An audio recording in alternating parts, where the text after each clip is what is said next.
Listen closely, my friends. You didn't lose them because you weren't good enough. You lost them because they could feel how badly you needed them. And that need, that invisible desperation you thought you were hiding so well, it was radiating off you like heat. They felt it in the way you replied too fast. They felt it in the way you laughed a little too loud at their jokes. They felt it in the way you swallowed your real opinion just to keep the conversation smooth. You thought you were being kind. You were actually disappearing. And here's the part that nobody says out loud. The people who hurt you most, the ones who took you for granted, the ones who left. They didn't do it because you weren't lovable. They did it because you made yourself too easy to lose. You made yourself an option while treating them like a destination. This video is not about becoming cold. It's not about becoming heartless. It's about something the Stoics discovered over 2,000 years ago. Something so radical, so uncomfortable, and so deeply true that most people spend their entire lives running from it. The moment you stop needing an outcome, you become the most powerful person in any room. Stay with me, because what I'm going to show you today will change the way you see every relationship, every conversation, and every version of yourself you've ever tried to perform for someone else. What I'm about to share with you has been buried inside ancient philosophy for over 2,000 years. These are not motivational quotes. These are not feel-good affirmations. These are 12 battle-tested principles, forged by men who stood at the edge of empires, survived slavery, endured war, and came out the other side not broken, but free. Marcus Aurelius wrote them alone at night, by candlelight, never intending anyone to ever read them. Epictetus discovered them in chains, literally as a slave, and walked out of that condition as the most psychologically free man in Rome. Seneca lived them while surrounded by power, wealth, and the constant threat of death, and left behind words that have outlasted every emperor he served. These 12 principles have quietly changed the lives of the people who truly practiced them, not the people who quoted them at dinner parties, not the people who put them on phone wallpapers, the people who actually did the work. They are not comfortable. Some of them will challenge everything you think you know about kindness, love, ambition, and strength. But if you stay, if you truly stay, you will not leave this video the same person who pressed play. That is not a promise from me. That is the 2,000-year track record of Stoic philosophy speaking for itself. Let's begin. Principle 1. Stop performing, start being. There was a man in ancient Rome named Titus Flavius Vespasianus. Before he became Emperor Vespasian, before he commanded legions, before he rebuilt Rome after the chaos of Nero, he was a general who served under Claudius, and for years he was overlooked, not because he lacked talent, not because he lacked loyalty, but because he was, by every account, agreeable, accessible, easy. He bent himself around the politics of whoever held power at the time, and Rome almost lost one of its greatest rulers because of it, because he spent decades being useful to everyone else before he finally understood that usefulness without self-governance is just servitude wearing a polite mask. The Stoics saw this centuries before Vespasian lived. Epictetus, a man who was literally born a slave, said something that sounds almost offensive when you first hear it. Seek not that the things which happen should happen as you wish, but wish the things which happen to be as they are, and you will have a tranquil flow of life. Read that slowly again. He wasn't saying don't have standards. He wasn't saying accept abuse. He was saying stop spending your energy trying to rearrange the external world to match your internal anxiety, because that is what approval-seeking actually is. It is anxiety dressed up as kindness. Think about the last time you reread a text message 5 times before sending it. Think about the last time you softened what you actually meant because you were afraid the other person would think less of you. Think about the last time you stayed too long in a conversation, a friendship, a relationship. Not because it was good for you, but because you were afraid of what leaving would say about you. That is not love. That is not kindness. That is fear with good manners. And Marcus Aurelius, the emperor who had every reason to be addicted to approval, surrounded as he was by senators and generals and people whose entire careers depended on his goodwill, Marcus wrote this in his private journal, Meditations, a journal he never intended anyone to read. It never ceases to amaze me. We all love ourselves more than other people, but care more about their opinion than our own. He wrote that for himself, not for the crowd, not for legacy. He wrote it because he was fighting the same war you are fighting right now, the war against the part of yourself that needs to be seen a certain way in order to feel whole. Principle 2. Recognize the invisible cage. In 1965, a psychologist named Martin Seligman ran a series of experiments with dogs that would reshape how we understand human suffering. He placed dogs in a box divided by a low barrier. On one side, the floor could deliver a mild electric shock. On the other side, nothing. Safety. Dogs who had never been restrained learned immediately. One shock, one leap, and they were over the barrier. Free. But the dogs who had previously been held down, restrained so they couldn't escape the shocks no matter what they did, those dogs, when placed in the same box with the same barrier, didn't jump. They lay down, they whimpered, they accepted the pain. They had learned to be helpless. Seligman called it learned helplessness, and I want you to sit with that for a moment, because many of us are not living in cages. We have the ability to leave. We have the ability to stop explaining ourselves. We have the ability to stop shrinking. We have the ability to raise our standards and walk away from what diminishes us. But we don't, because somewhere along the way, we got shocked enough times that we stopped believing the other side of the barrier was real. You were told your feelings were too much, so you made them smaller. You were told your opinions were wrong, so you stopped sharing them. You were told you were lucky to be loved by someone who treated you poorly, so you stopped questioning it, and now you call it your personality. You call it, I'm just not a confrontational person. You call it, I'm just easygoing. You call it, I just don't like drama. But Marcus Aurelius had a different name for it. He called it the neglect of your own soul. In Meditations Book 2, he wrote, Waste no more time arguing what a good man should be one. Not perform one. Not convince others you are one, be one. Which means, start with the interior. Start with the invisible standard you hold yourself to when no one is watching. Because here is what the Stoics understood that modern psychology is only now catching up to. The person who is constantly seeking approval is not a generous person. They are a frightened person. And the fear doesn't stay hidden, it leaks. It shows up in the pitch of your voice. It shows up in the speed of your responses. It shows up in the way your eyes move when someone you respect walks into the room. And people, unconsciously, automatically, without malice, respond to that frequency. When you smell desperate, the world treats you like a beggar, not out of cruelty, out of instinct. Principle 3. Warmth is not the same as accommodation. Let me tell you about Florence Nightingale. Most people know her as the founder of modern nursing, the lady with the lamp, who revolutionized medicine and saved thousands of lives during the Crimean War. What most people don't know is that for the first 30 years of her life, Florence Nightingale was one of the most approval-dependent people in Victorian England. She came from a wealthy family. She was educated, brilliant, socially gifted, and she spent years, trying to be the daughter her parents wanted her to be, the wife that society expected, the hostess, the ornament. She wrote in her private diary, I am so afraid of being thought presumptuous.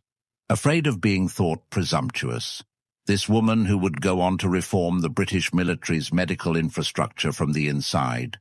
This woman who would write a 1,000-page report that changed government policy. Afraid of what people would think. And then something broke open in her. Not gently, not gradually. She had what she described as a complete internal collapse, followed by a complete internal clarity. She stopped waiting for permission. She stopped softening her convictions. She stopped making herself palatable. And the world, which had spent 30 years being politely indifferent to Florence Nightingale, suddenly couldn't stop talking about her. The Stoics would have recognized exactly what happened. Epictetus wrote, "No man is free who is not master of himself." Florence Nightingale became free the moment she stopped negotiating her purpose against other people's comfort. And this is the distinction that most people miss. There is a difference between warmth and accommodation. Warmth is genuine. It flows from abundance. It says, I care about you, and I'm choosing to show it. Accommodation is fear. It flows from scarcity. It says, I need you to be okay with me, so I'll reshape myself until you are. Warmth makes you magnetic. Accommodation makes you invisible. And the painful irony is this: the more you accommodate, the more resentment builds, not just in you, in them. Because on some level, and this is deeply psychological, people do not respect the person who folds. They may enjoy the convenience of it. They may even depend on it, but they do not respect it. The Stoic philosopher Seneca said, Omnia aliena sunt, tempus tantum nostrum est. Everything is alien to us. Time alone is ours. And you are spending your time, your only real possession, performing a version of yourself designed to be accepted by people who would respect you far more if you simply stopped trying. Principle 4. Master the pause before you respond. In 480 BC, at the Battle of Thermopylae, the Spartan king Leonidas stood at a narrow mountain pass with 300 men against an army of, depending on the historical account, somewhere between 100,000 and 2.5 million Persian soldiers. The Persian general Xerxes sent a messenger with a simple demand: lay down your weapons. Leonidas paused. He didn't panic. He didn't scramble for a clever response. He didn't start negotiating. He paused. And then he said two words that have echoed through 2,500 years of history. Molon labe. Come and take them. Now I'm not asking you to be Leonidas. I'm not asking you to hold a mountain pass against 1 million soldiers. But I want you to understand what that pause represented. The pause was not a delay. The pause was a declaration. It said, I am not moved by your urgency. I am not moved by your numbers. I am not moved by the fact that the entire world seems to be telling me I have no options. I will respond from my own center, not from your pressure. That is what the Stoics built their entire philosophy around. Marcus Aurelius called it the hegemonikon, the governing faculty, the part of you that watches, evaluates, and chooses rather than simply reacts. And it begins with the pause. Think about what happens in your body when someone says something that threatens you. Not physically threatens, emotionally threatens. When someone dismisses your idea in a meeting. When someone doesn't respond to your message for 3 days. When someone criticizes something you've worked hard on, your nervous system fires. Cortisol, adrenaline. The ancient fight-or-flight circuitry that kept your ancestors alive on the savannah is suddenly activated by a text message, and your first instinct, hardwired, involuntary, is to respond, to defend, to explain, to close the gap. The pause is the moment you override that instinct. It is small, sometimes it's only 2 seconds. But in those 2 seconds, everything changes. Viktor Frankl, Austrian psychiatrist, Holocaust survivor, founder of logotherapy, spent 3 years in Nazi concentration camps, including Auschwitz. He lost his wife. He lost his manuscript. He lost everything external. And in that horror, he discovered something that no one could take from him. He wrote, "Between stimulus and response there is a space. In that space is our power to choose our response. In our response lies our growth and our freedom. Between stimulus and response, there is a space. That space is the pause. That space is where Stoicism lives." Frankl did not choose to be in Auschwitz. He did not choose the cold, the starvation, the deaths around him. But he chose, moment by moment, day by day, how he responded to it. And he came out the other side not broken, but transformed. Now compare that to the person who fires back an angry reply within seconds. The person who can't let a comment sit without immediately defending themselves. The person who refreshes their messages every 3 minutes waiting for a response. Those are not small habits. Those are windows into the soul. They say, "I do not trust myself to survive discomfort. I need the external world to confirm my okayness before I can feel okay." And the world, every single time, will use that against you. Not always consciously, but it will. Principle 5. Be selective about where you spend your energy. There is a story about Cato the Younger, Roman senator, philosopher, one of the last true Stoic statesmen, that I think about often. During the final days of the Roman Republic, as Julius Caesar's forces were closing in, and most of the Senate was scrambling to cut deals, to save their skin, to be on the winning side, Cato simply refused. Not loudly, not dramatically. He refused to plead. He refused to negotiate with what he considered the destruction of Rome's principles. He refused to make himself smaller in order to survive a larger compromise. Caesar, who had offered Cato a full pardon, who genuinely respected the man, reportedly said, "I cannot forgive Cato, for Cato will not be forgiven." That sentence is one of the most Stoic sentences ever spoken by a non-Stoic. Because what Caesar was recognizing was not stubbornness. He was recognizing sovereignty. Cato didn't need Caesar's forgiveness. He wasn't operating from that ledger. He had already decided what he stood for, and he stood there, fully, without pleading. The modern version of this, the version that applies to your daily life, is simpler than Cato's situation, but no less important. It is the art of selective engagement. It is choosing which battles to enter, which conversations to finish, which explanations to give, which silences to hold. Most people engage with everything. Every slight, every passive-aggressive comment, every test, every provocation. And every time you engage where you shouldn't, you give something away. Seneca wrote to his friend Lucilius, "Recede in the ips quantum potes." Withdraw into yourself as much as you can. He didn't mean become a hermit. He meant be deliberate about where you spend your inner resources.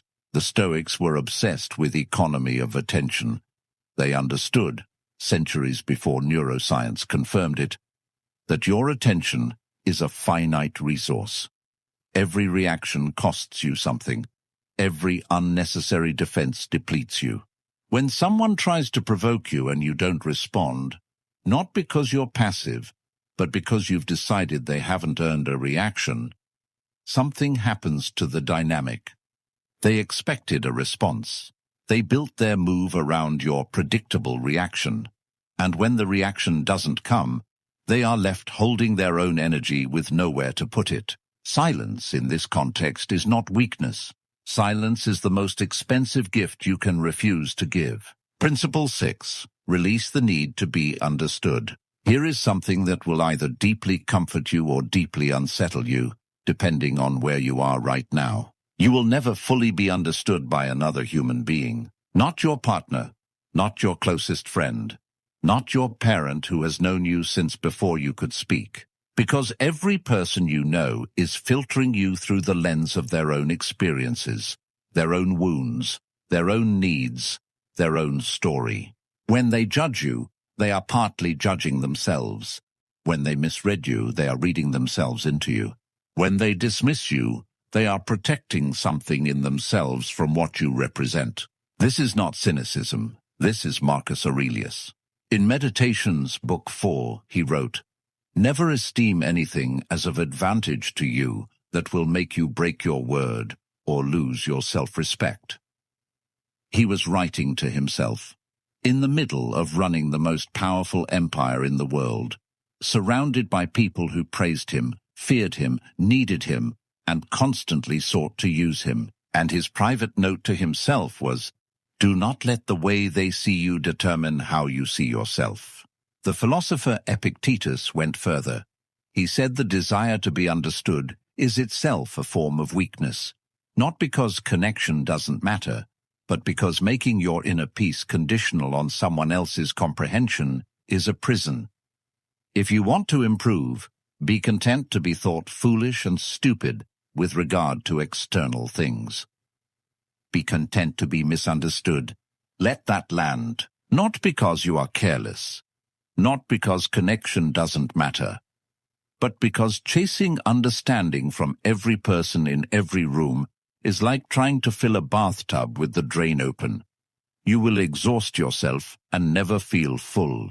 History is full of people who were catastrophically misunderstood. Nikola Tesla was declared mentally unstable by the very scientific community that would later build the modern world on his ideas. He died alone in a hotel room, in debt, dismissed. Semmelweis, the doctor who discovered that doctors should wash their hands before delivering babies, was laughed out of the medical community for the idea. He eventually had a breakdown and died in a psychiatric institution. Within years of his death, Pasteur proved him completely correct. Van Gogh sold one painting in his lifetime. The world did not understand them, and that non-understanding was not a verdict on their worth. It was a verdict on the limitations of the world at that moment. Now, you are not necessarily Tesla or Van Gogh, but the principle is identical. When you make your peace dependent on being correctly perceived, you hand your peace to people who barely understand themselves. The Stoic alternative is not arrogance. It is not dismissiveness. It is the quiet act of deciding that you are the primary author of your own worth, and that the reviews, however welcome, are not the book.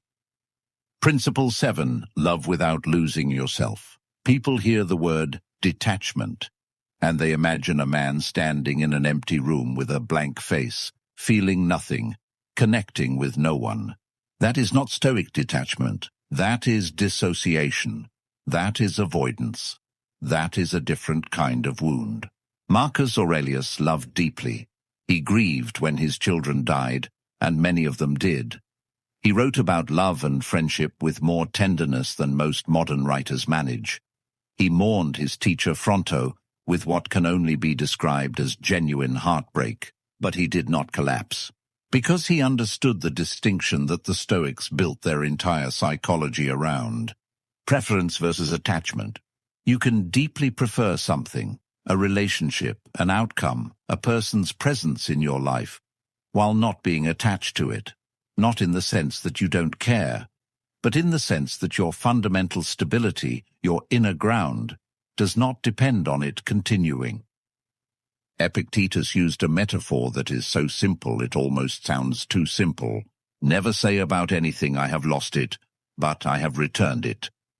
When his slave master took a lamp from him as a punishment, Epictetus said, "I have returned it. It was never truly mine." Now, apply that to the relationship you're mourning, the job you didn't get, the person who stopped calling, the version of your future you had built in your head. I have returned it, not because it didn't matter, but because the grief that comes from treating temporary things as permanent possessions is far more destructive than the loss itself. And here is the paradox that the Stoics kept returning to, the paradox that modern psychology has slowly confirmed through attachment theory and relational dynamics. The less attached you are, the more genuinely loving you become. When you need someone, when your peace depends on their presence, their approval, their continued interest in you, you stop seeing them clearly. You see the story you need them to be. You project, you manage, you shape-shift around their moods to keep them stable so that you can feel stable. That is not love. That is dependency with a romantic backdrop. Real love, the kind the Stoics talked about when they talked about amor fati, the love of fate, is the kind that sees clearly, that holds without gripping, that stays without clinging. It is the love of someone who has nothing to lose and therefore has everything to give. Principle 8. Build a center that cannot be moved. In 16th century Japan, there was a master swordsman named Miyamoto Musashi, arguably the greatest warrior in Japanese history. He fought over 60 duels and never lost.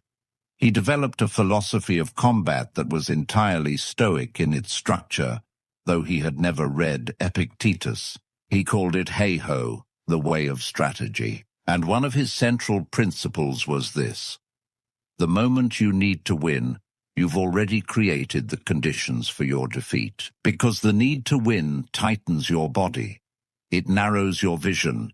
It makes you predictable. Musashi wrote in the Book of Five Rings, "Do nothing which is of no use. Economy, precision, no wasted movement, no reactive flailing, no emotional leakage." He would famously arrive late to duels, not from carelessness, but deliberately. His opponents, waiting, grew anxious. Their composure cracked. And Musashi, stepping into the clearing unhurried, would already have won the psychological dimension before a single sword was drawn. This is exactly what Seneca described when he wrote, "Nusquam est qui ubique est." The man who is everywhere is nowhere. The person who is constantly reactive, constantly present to every emotional current, every slight, every test, is dispersed. They have no center, and without a center, they can be moved by anything. Musashi had a center. Leonidas had a center. Marcus Aurelius had a center. And the question that this entire video is pointing toward is simply, do you? Not do you have the right opinions? Not do you have the right values? Not do you know the right Stoic quotes? Do you have an interior life that is genuinely yours? A set of principles you would not trade for approval? A relationship with yourself that doesn't depend on the mirror of other people's perception? That is the work. That is the real work. And it is harder than any duel Musashi ever fought. Principle 9. Bring your shadow into the light. Carl Jung, the Swiss psychiatrist who spent 50 years studying the structure of the human psyche, described what he called the persona and the shadow. The persona is the mask we wear for the world, the agreeable face, the competent professional, the patient partner, the understanding friend, the one who never complains, never disappoints, never demands. The shadow is everything we have pushed underground. The anger we decided was unacceptable. The need we decided was shameful. The ambition we decided was arrogant. The grief we decided was weakness. Jung said, and this is one of the most important things ever said about human psychology, until you make the unconscious conscious, it will direct your life and you will call it fate. Most approval-seeking is shadow behavior. The reason you can't say no is not because you're kind. It's because somewhere deep in your unconscious, you believe that saying no will confirm the worst thing you fear about yourself. That you're too much, that you're selfish, that you're unlovable. And rather than face that belief directly, rather than examine it, challenge it, dissolve it, you manage it by keeping everyone around you comfortable. You become the person who never causes problems. And the shadow grows. It grows as resentment. It grows as exhaustion. It grows as the particular kind of loneliness that comes from being surrounded by people who like the persona, but have never met the actual person underneath it. The Stoics didn't use the word shadow. but they described the same phenomenon. Epictetus talked about the tyranny of unexamined impressions, the automatic responses that drive us before we've had the chance to evaluate them. Marcus Aurelius wrote extensively about the practice of morning reflection, examining your motives before you move, asking yourself, what am I actually doing this for? For truth or for applause? The Stoic daily practice was, in many ways, a Jungian exercise before Jung existed. It was the deliberate, regular act of making the unconscious conscious, of pulling the shadow into the light, not to destroy it, but to integrate it. Because the shadow doesn't go away when you suppress it. It goes underground, and underground it runs your life. The person who has never acknowledged their anger becomes passive-aggressive without knowing why. The person who has never acknowledged their need for love becomes manipulative without recognizing it. The person who has never acknowledged their ambition becomes quietly destructive of anyone who achieves what they secretly want. Integration is not indulgence. You don't integrate your shadow by unleashing it on everyone around you. You integrate it by sitting with it, by recognizing it, by saying, this part of me exists, and I am not ashamed of it, and I am also not controlled by it. That is sovereignty. That is the hardest and most important work a human being can do. Principle 10. Set your interior before the world arrives. Marcus Aurelius began every morning, and this is documented in Meditations, with what scholars now call his morning briefing to himself. He would remind himself before the day began of what he was likely to encounter, not to catastrophize, not to rehearse anxiety, but to prepare the interior before the exterior arrived. He wrote, "At dawn, when you have trouble getting out of bed, tell yourself, I have to go to work as a human being.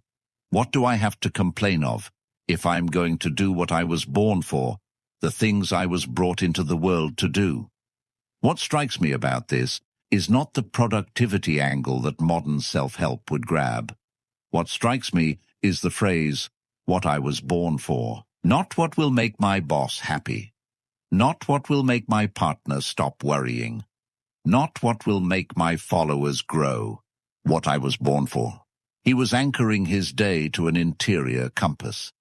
And by doing that every morning, he was practicing, ritually, deliberately, the art of not needing external validation to know why he was getting up. The Stoic morning practice, stripped to its core, is this. Before you pick up your phone, before you check your messages, before you see what the world needs from you today, spend 5 minutes knowing what you need from yourself. Not what you want, not what would feel nice, what you need, what your principles require, what the person you are trying to become would do. Then go and do it. And when the world starts pulling you, when the notifications start, when the meetings start, when the demands start, you will be pulled from a center, not scattered from an empty place. That is the difference between a person who has a good day and a person who survives the day. Principle 11. Review yourself each evening without mercy and without cruelty. Before the Stoics, the Pythagoreans practiced a nightly review.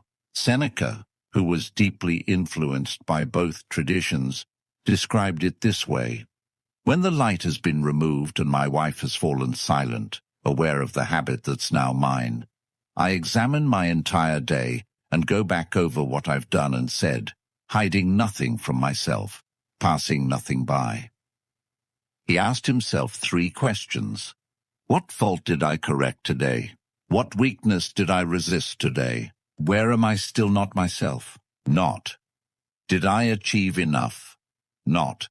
Did people like me? Not. Did I win the argument? Where am I still not myself?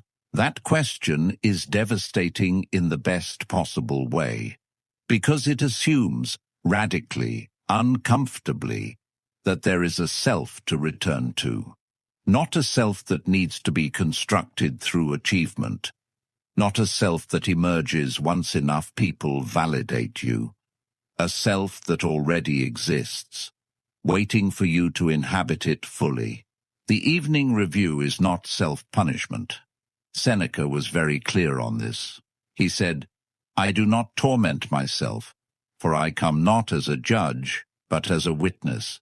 A witness, not a prosecutor. You are not trying to convict yourself of your failures. You are trying to see yourself clearly, because clarity is the beginning of change.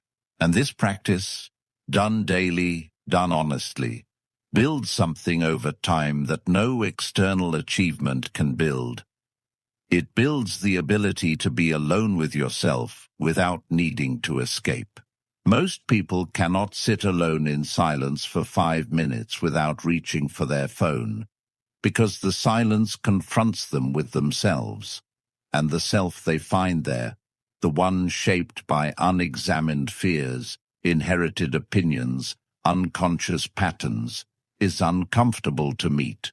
The Stoic practice makes that meeting less frightening. It makes it familiar, and familiarity with yourself is the foundation of every genuine strength you will ever have. Principle 12. Stop explaining, stop justifying, just be. I want to talk for a moment about a specific behavior that I think is one of the most subtle and most destructive forms of approval seeking. It is the long explanation. You know the one. Someone questions your decision. Someone raises an eyebrow at your choice. Someone says something that even slightly implies you might be wrong. And you write 3 paragraphs, or you speak for 10 minutes, or you send the voice note. The long one. The one where your voice gets a little tighter, a little faster, a little more urgent, because you can feel them not being convinced, and you need them to be convinced, because you're not convinced yourself. That need to explain is not a communication style. It is a symptom. It says, I have not yet decided that my choices are mine to make.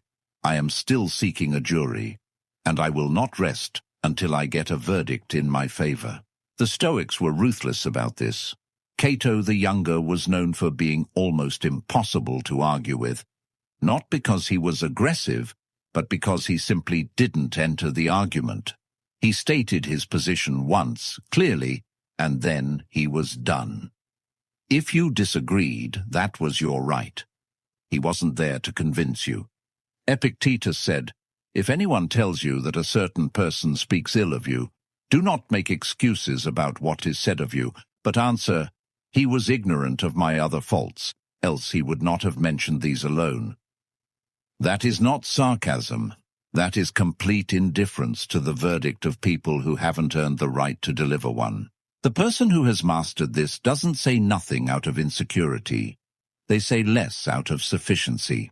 There is a difference. The insecure silence is tight, withdrawn, performing indifference. The sufficient silence is open, steady, genuinely untroubled. You can feel the difference in your body. The first is held breath. The second is simply breathing. And the practice, the daily, sometimes moment-to-moment practice, is catching the impulse to over-explain and asking yourself, am I explaining this because it serves the conversation? Or am I explaining this because I need them to like my decision?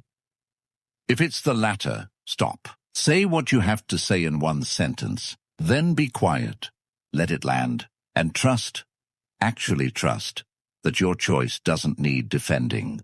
There is a moment in the Iliad, Homer's ancient epic, that most people skim past, but which I find extraordinarily stoic. Achilles, the greatest warrior in the Greek army, walks away. He doesn't walk away because he's a coward. He walks away because Agamemnon, the Greek commander, publicly humiliated him, took his prize, his honor, his dignity. And Achilles reached a point where continuing to fight felt like consenting to his own diminishment. Now, Achilles handles what follows imperfectly. His grief and rage, and eventually his return to battle, are all driven by attachment, to Patroclus, to glory, to the image of himself as the greatest. But that initial act of walking away, that is pure Stoicism. It is the recognition that there are situations, relationships, environments, dynamics that you cannot fix by continuing to show up, that your presence is not neutral, that staying sometimes costs you something essential. The Stoic question is not, should I ever walk away? The Stoic question is, from what am I walking toward? Because if you walk away from one approval-seeking dynamic and immediately find another, you haven't grown, you've relocated. The walk that matters is the walk inward. Seneca wrote, "Nusquam ecce ubique est." The man who is everywhere is nowhere. And Marcus Aurelius, in Book 6. The object of life is not to be on the side of the majority, but to escape finding oneself in the ranks of the insane. Walking away from the insanity of approval-seeking, the constant performance, the self-editing, the shrinking, is not retreat. It is the beginning of a completely different kind of life. It is the life where you make decisions based on your values rather than your fears, where you choose relationships based on genuine resonance rather than who is willing to be close to you, where you build things not to be seen building them, but because the building is the point. Marcus Aurelius wrote something in Meditations that took me a long time to really understand. He wrote, "Love only what happens to you and what is woven into your fate. Amor fati, love of fate, not acceptance, not resignation, not tolerance. Love." Nietzsche, who was deeply influenced by the Stoics even as he rejected much of their framework, described amor fati as the highest affirmation a human being can make. Not, "I accept this," but "I would choose this again." Now, that sounds almost impossible when applied to real pain, to loss, to injustice, to the things that genuinely break people. And I don't want to flatten the difficulty of that. Marcus Aurelius lost children, he lost teachers, he governed an empire through plague and war. He was not speaking from a comfortable distance. But what amor fati actually means, practiced, not just quoted, is something very specific. It means that you stop dividing your experience into what should have happened and what did happen, because that division, the gap between the life you expected and the life you got, is where most human suffering lives. Not in the events themselves, in the resistance to them. The Stoics called this prosos, attention to the present moment. Not the past that can't be changed, not the future that can't be controlled, but the present, which is the only place where action is actually possible. When you practice amor fati, something strange happens.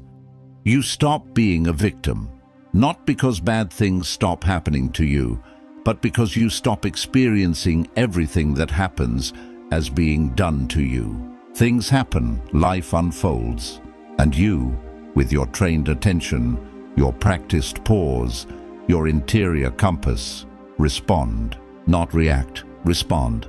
And in that response, you are finally, fully yours. I want to end this video by painting a picture, not of an ideal, not of a philosophy, of a person, a real person who has done this work. Not perfectly, Stoicism never promises perfection, but genuinely. This person gets up in the morning and they don't immediately reach for validation. They sit for a few minutes in their own company. They set their interior compass. They go through their day and things happen. Difficult things, boring things, frustrating things, and they notice themselves getting pulled, getting triggered, getting hooked, and sometimes they get pulled, but they notice and they come back. They speak less than they used to, but when they speak, people listen. Not because they've cultivated some technique for commanding attention, but because they're not performing. And the absence of performance is so rare that it draws the room in like a vacuum. They say no sometimes, and they don't write an essay about it. They just say no. They lose things. Relationships end. Deals fall through. Plans collapse. And they feel it, genuinely, fully, and then they return it. They say, I have returned it. It was never truly mine to keep. They still care, deeply, about the people they love, about the work they do, about the world they're in, but their caring is not contaminated by need. It is clean, it is chosen, it is free. And people, the right people, can feel the difference. The right people are drawn to this person not because they are impressive, but because they are safe, stable, real. They are what Seneca described as constans sibi, consistent with themselves. They are the same person in private that they are in public, the same in difficulty as in ease, the same when no one is watching as when everyone is. And that consistency, that ordinary, quiet, daily consistency, is the rarest and most powerful thing a human being can be. This is what Stoicism was always pointing at. Not the quotes, not the disciplines for their own sake, not the cold exterior and the philosophical lectures. The person, the complete sovereign unborrowed self. Marcus Aurelius, Epictetus, Seneca, Cato, Florence Nightingale, Viktor Frankl, Miyamoto Musashi. None of them were born this way. All of them built it, daily, imperfectly, with setbacks and failures and days when the old patterns reasserted themselves completely. But they came back. Every morning, they came back to the practice. And so can you. If you've stayed with this video this far, something in it landed for you. Not because the words are new, the Stoics said most of this 2,000 years ago, but because some part of you recognizes it as true in a way that goes beyond information. That recognition is your interior compass speaking. It has been speaking for a long time. The work now is simple, not easy, simple. Go back to one thing from this video, one idea, one practice, one question, and do it tomorrow. Not perfectly, not with a full Stoic life redesign, just one thing, the pause, the evening review, the explanation you don't give, the need you return, one thing. The philosophy of Stoicism was never meant to be a theory. It was meant to be a training manual for the interior life, and training, by definition, is not something you understand, it is something you do. First, say to yourself what you would be, and then do what you have to do. Epictetus. The sovereignty you're looking for is not somewhere ahead of you. It is already here, waiting, quietly, under everything you've borrowed from other people's expectations. Come home to it.